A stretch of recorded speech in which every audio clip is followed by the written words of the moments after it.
se estávamos falando dos seus professores. Bom, havia um grupo bastante heterogêneo de professores. Alguns deles foram pensados dos quadros da Secretaria de Educação, ligados de alguma forma ao sistema educacional do Estado Guanabara, né, da época.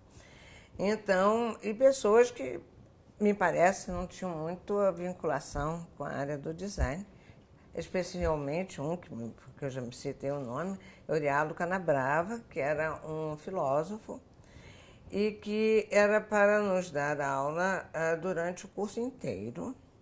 A primeira disciplina do primeiro ano era Introdução à Lógica Matemática. A ressonância do ensino dele era realmente bastante pequena.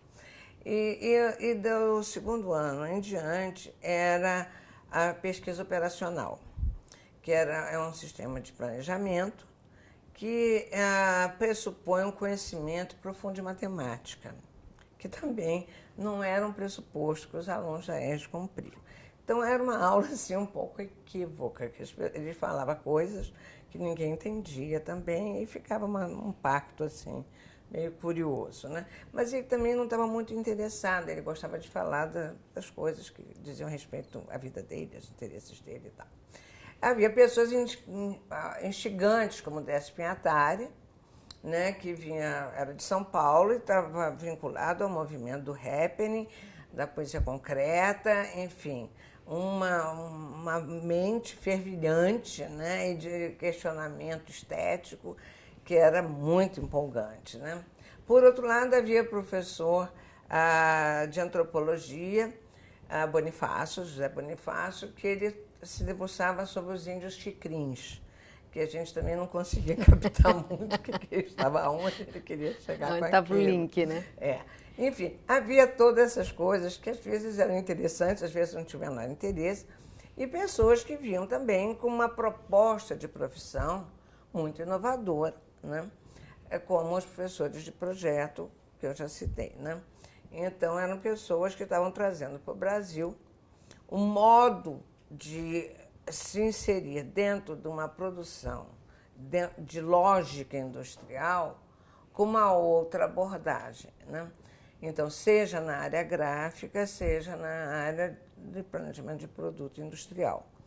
Então, era um momento também político de grandes transformações que se inseria dentro de um cenário do antigo Estado da Guanabara, em que o governador era o Carlos Lacerda, que tinha toda uma proposta, né, pessoal de chegar à presidência da República e queria fazer do Estado da Guanabara, que ele governava, uma vitrine e um trampolim para uma posição de presidência no Brasil.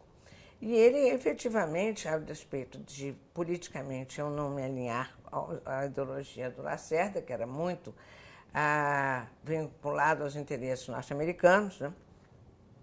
Ele fez um processo de desenvolvimento muito grande do Estado da Guanabara, isso é inegável, e em todos os sentidos. E para ele, pessoalmente, ele via o design como tipo de atuação de modernização. Então, houve um empenho pessoal de que essa escola fosse instalada e fosse criada. E houve uma série de manobras políticas para que tal ocorresse, tal acontecesse, e, de fato, essa escola foi montada em tempo muito rápido, né? Entre 0 e a escola funcionar foram 9 meses, né? Então, um tempo bem ágil, né? E uma coisa que faz parte da minha memória era a frequente visita do Lacerda com sua entourage e batedores para mostrar aos visitantes dele as instalações da escola. Lá vem ele de novo, era assim, uma coisa que a gente já não estava mais, aqui não causava mais impacto, né? Então, para ele, era uma demonstração de que o design se inseria dentro de um projeto político e de desenvolvimento do Estado e do país, E aí, em 64, aconteceu o que todo mundo sabe que aconteceu. E todo projeto político, não só do Lacerda, mas de todo um país, foi pelo ralo, né? Então, havia todo o design sofreu também, né? Que essa mudança desse Estado. Já que você falou de 64, fala um pouco assim, da ESD no contexto político, enfim, daquele momento. Foi bastante intenso, né? Primeiro que era uma escola que questionava coisas, né? Com uma mentalidade que transgredia todos esses valores tradicionais e acadêmicos que eram presentes em algumas instituições, né? Já mais cristalizadas, talvez, né? E havia um pensamento político intenso, e também os estudantes naquela época formavam um contingente de questionamento, né?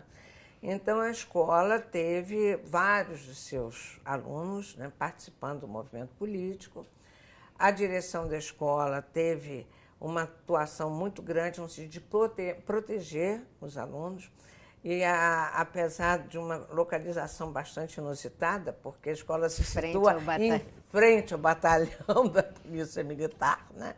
Então não é uma posição assim muito estratégica, conveniente para esse tipo de situação, mas a diretora da escola, que foi diretora durante mais de 2 décadas, a doutora Carmen Portinho, ela teve uma posição assim de muito firme no sentido de proteger os alunos, de defendê-los mesmo de perseguição, né?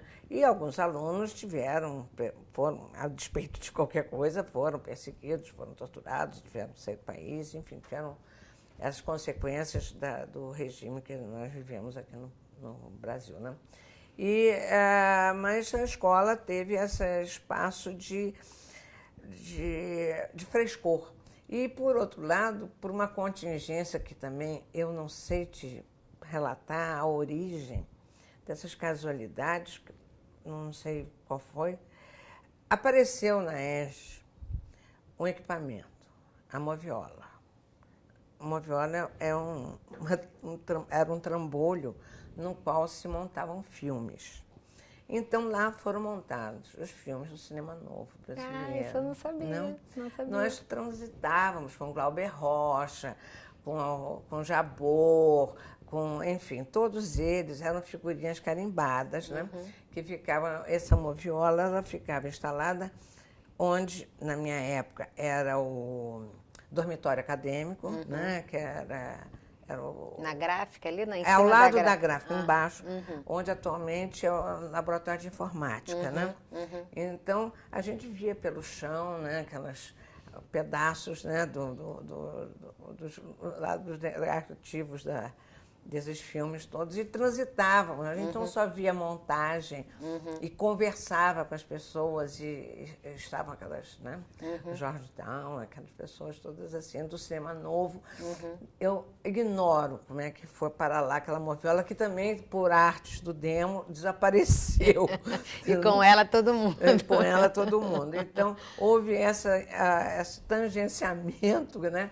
Que foi muito interessante, da gente ter aquele convívio, aquele bate-papo, de ficar ali conversando com essas pessoas que foram muito importantes, né, para a construção desse cinema novo brasileiro. E em termos assim de profissionais ícone, assim, vocês tinham noção da importância que Wöhner, a Luiz Magalhães tinham ou viriam a ter depois? Ou isso não era muito perceptível? Ou tinha algum paulista ou algum americano? Como é que era isso? Assim, tinha um ídolo que você... quando crescer, quero ser igual a ele?